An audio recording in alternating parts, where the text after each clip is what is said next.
World leaders are reacting to the U.S.-led airstrikes on Syria over the weekend. Russia is warning against any more action, and there are increasing tensions over a group of weapons inspectors.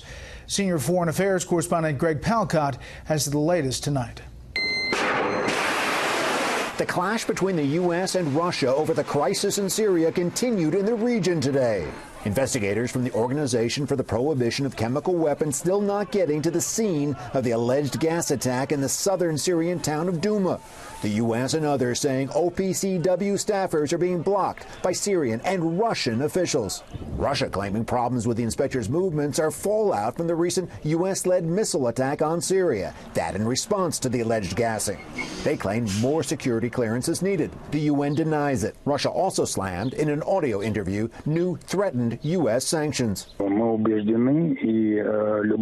This can't be based or have anything to do with the situation in Syria or any other country in the world. This is nothing but international economic asset grabbing. Russian President Putin had said any more missile attacks would lead to chaos in international relations. He said that in a phone conversation with Iranian President Hassan Rouhani. The two countries, the main supporters of the Syrian regime of Bashar al-Assad.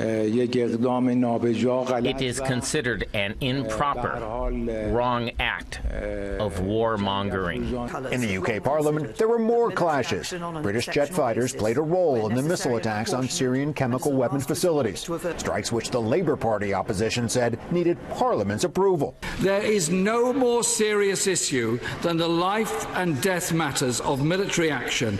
Command decisions taken and defended by UK Prime Minister Theresa May. So we have not done this because President Trump asked us to do so. We have done it because we believed it was the right thing to do, and we are not alone. France, too, sent its jets and missiles as a part of the strikes. French President Emmanuel Macron also claimed over the weekend he was an independent voice, even convincing President Trump to keep troops in Syria for a longer time. I assure you, we convinced him to stay in the long term. A claim the French president's office spent the day walking back. Again, basically, the White House asserting that President Trump makes his own policy on Syria. Also today, NATO and the European Union backing the strikes. A donors conference is planned in Brussels for next week. Officials here are hoping that this military response can somehow nudge diplomacy forward in the troubled region. Greg Palkot in London. Greg, thank you.